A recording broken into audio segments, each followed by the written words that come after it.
Hey guys, so I want to first off again apologize for the lighting. It's getting darker outside. Not the best lighting for YouTube videos, obviously. But anyways, I'll get right into this video and why I'm doing it. It is products I regret buying. I know there are tons of YouTube videos on this, and I find them really interesting. Actually, these are some of my favorite videos to watch. And I think it's just because everyone can relate to having really high hopes for a product or wanting it to do something that maybe you didn't necessarily know that it could do, but it's just one of those things where people have products and, some you really, really love and they become holy grail, and other ones you regret buying.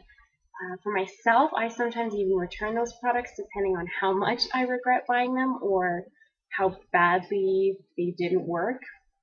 I just don't like keeping stuff around if I'm never going to use it. And I know that sounds funny being that I'm on YouTube and making beauty videos, because most of the gurus out there have, thousands of dollars invested in their collection. And I think that's really great. But I would rather have even hundreds of dollars worth of things or even $20 worth of things, but know that I will eventually use them all, or that they're products that I enjoy using. So I have a hard time sometimes keeping things that I don't like at all or that I regret buying, just because I doubt that I would ever even use them up, or even over a span of years. So anyways, I'll get right into it. The first one that I regret buying is actually one of my newer purchases, and I just got it about 2 weekends ago or a weekend ago, and I was going to use it for I did use it for my Christmas party. It wasn't what I was expecting at all, and frankly, I would rather find something else there. But it is from the new MAC collection. It's the MAC Glitter and Ice, and this is the beauty powder, and this one here is in Snowglobe. So I don't know if you guys can see it. Now, I know it's a beauty powder, so you're going to get angry at me, I'm sure, but I was hoping for a nice highlighter.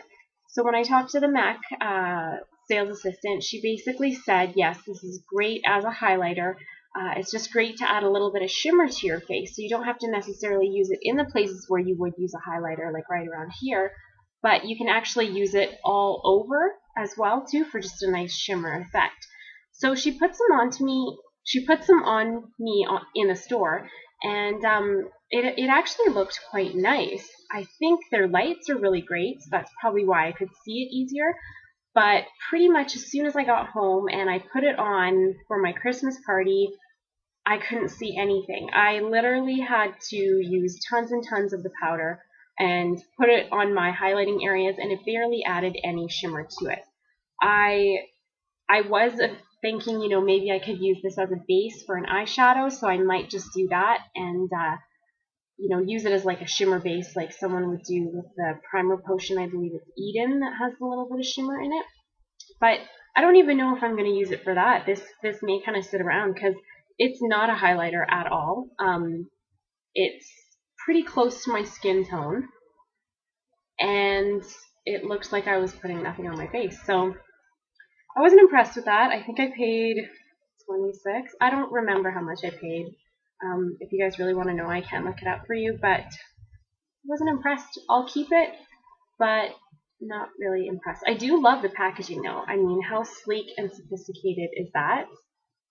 But yeah, not impressed. Okay, the next one, actually we'll stick with makeup here. Now, I shouldn't lie, I guess. Not all of these products I bought. So this one here, I did technically get it from my sister, but I regret using it, and here's why. So this is the Smashbox. This is eyeshadow, and this is the eyeshadow in 24K. So I don't know if you guys can see it there. Now, it looks like a really nice gold color, and that is kind of the premises of it.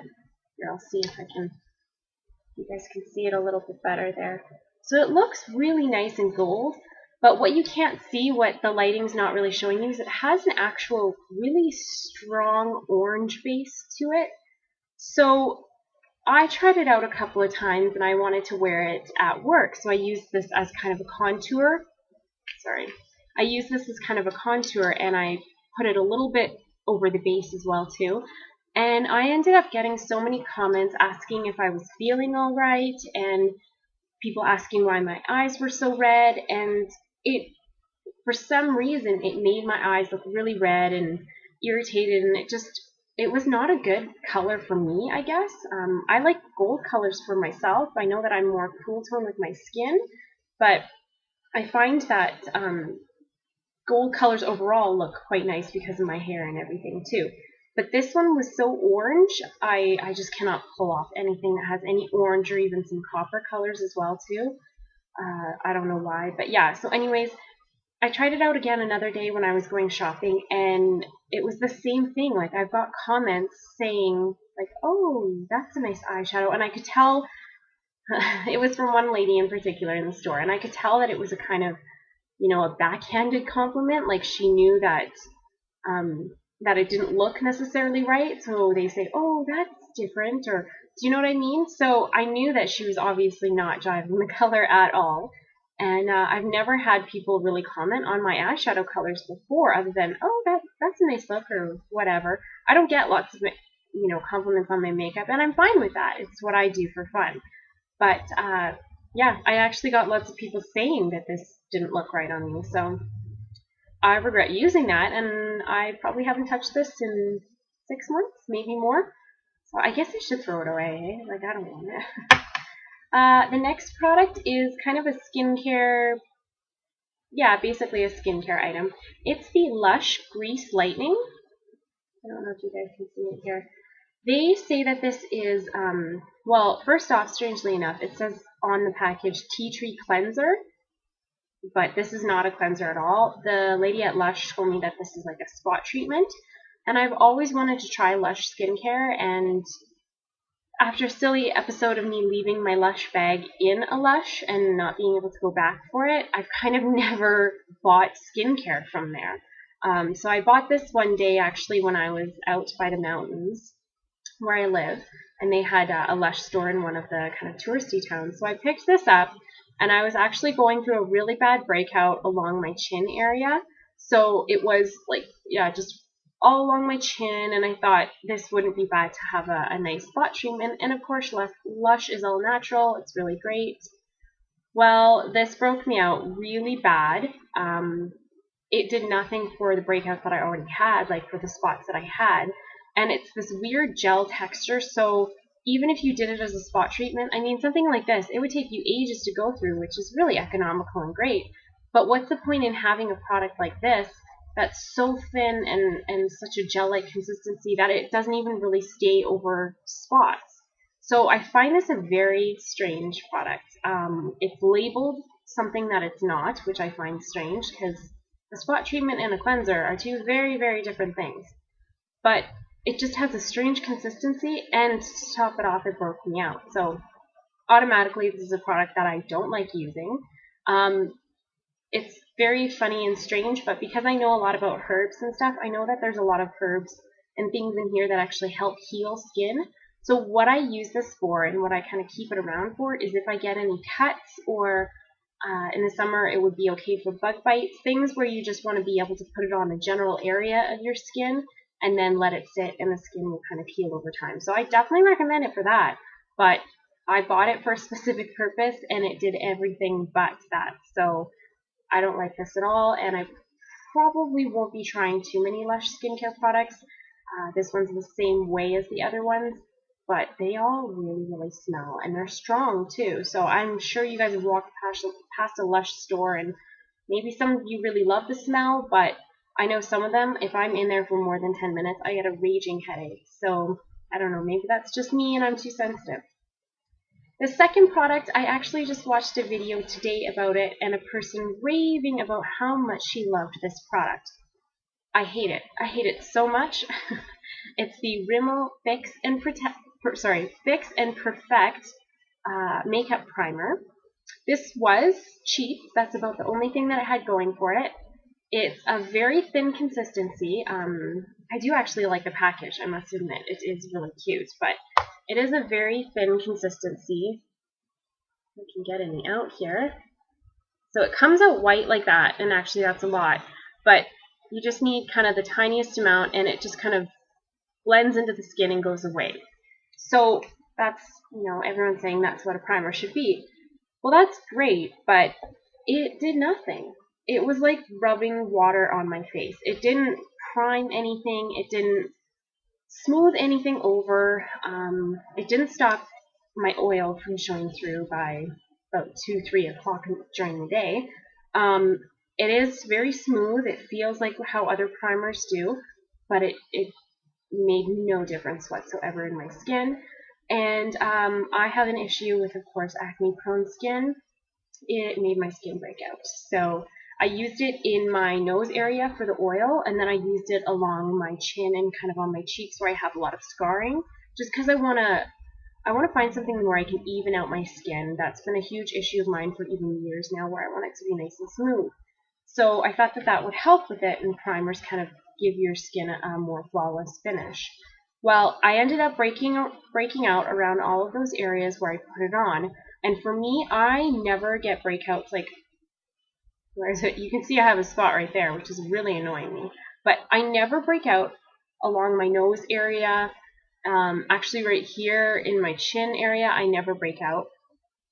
Strangely, I never really break out in my T-zone where there is more oil, but from this product, I had a really bad breakout on my nose. Like I had so many little inflamed spots, and it was weird. That's how I know a product is really bad for my skin, is if it breaks me out in areas where I never get it. So yeah, wasn't feeling that. The only thing that was great about it was the price, and that was it. This next one is a hair care product, and I usually love this line of hair care, but this one was a complete dud, and I keep seeing ads for it saying how great it is and saying how much it'll help repair your hair. It doesn't do anything. It's the Aveda Damage Remedy Daily Hair Repair, and I was told that this is kind of like a creamy treatment product that you just put in your hair, because I like to do like the style that I have today. It's nothing. This is going in the shower, putting a bit of product on it, scrunching my hair up just a little bit, and then letting it air dry. This is what it looks like. It's not great, I'm sorry, but so that's kind of what I was hoping for with this product, a way that I can have an easy hairstyle that still looks nice, and it quenches my hair because I have really dry ends on my hair. But this does nothing, and it is so runny. Let's see if I can show you guys here. Yeah, like you see how runny that is? I barely pressed the bottle, and it just came squirting out. So she had said, the girl that I bought this from, she had said that it was this thick cream, so I was thinking something like, I don't know, even the like Aussie 3-Minute Miracle. I was thinking thick, but it's so liquidy, and it absorbs into your hair. It says on there that you're to use a dime size amount, or is it, no, sorry, it's a nickel size amount. And I do that, and I end up having to use 2 or 3 of those just to feel like I have anything on my hair, and I don't notice it doing anything in terms of smoothing flyaways or, moistening my ends or helping kind of repair the split ends. I don't notice it do anything really. The bad thing about this is that Aveda products are quite pricey, and I think I paid $29 for this. So I guess I really should have returned it, but I just thought, well, I might as well use it up. It's the good thing about it, and Aveda products in general, is I love the smell. They're very herbally and just kind of fresh smelling, so that's why I still use it every now and then. But I've had it for probably like 7-8 months, and I think there's maybe still that much left. I've used it only a few times, and it'll probably take me another half a year just to get through this. So yeah, those are the products that I regret buying. I'm sure there's way more if I went through my stash that I have, things that I bought even, a couple of years ago. I just, there are products that I have to buy, and then I end up saying, why did I have to buy? Was it just because of the hype? That was the Aveda, and that was the Grease Lightening from LUSH. Because I hear so many great things about those products and the lines, I think, oh, I've got to try something from them. And then they end up being complete duds. So yeah, I would love to know what your guys' products that you regret buying are. If you want to do a video response, or if you just want to list them down below, whatever you prefer, I'd love to know what you guys regret buying. Also, stay tuned and keep your eyes open because I am hoping to do a subscriber giveaway soon. Not only am I hoping that I can get more subscribers after my kind of long absence, but I'm hoping that I can kind of treat any of the subscribers that I have as well too. So just keep your eyes peeled. There will be a giveaway. I don't know what number I'm going to decide on yet. I'm thinking 350, 400 subscribers, but I have to actually check how many I even have right now. So anyways, just keep your eyes open for that, as I say. And yeah, thank you again for all my subscribers. I really love you guys. You're amazing. Please don't forget to subscribe or comment. And also, you can follow me on Twitter as well as take a look at my blog. So thanks, guys.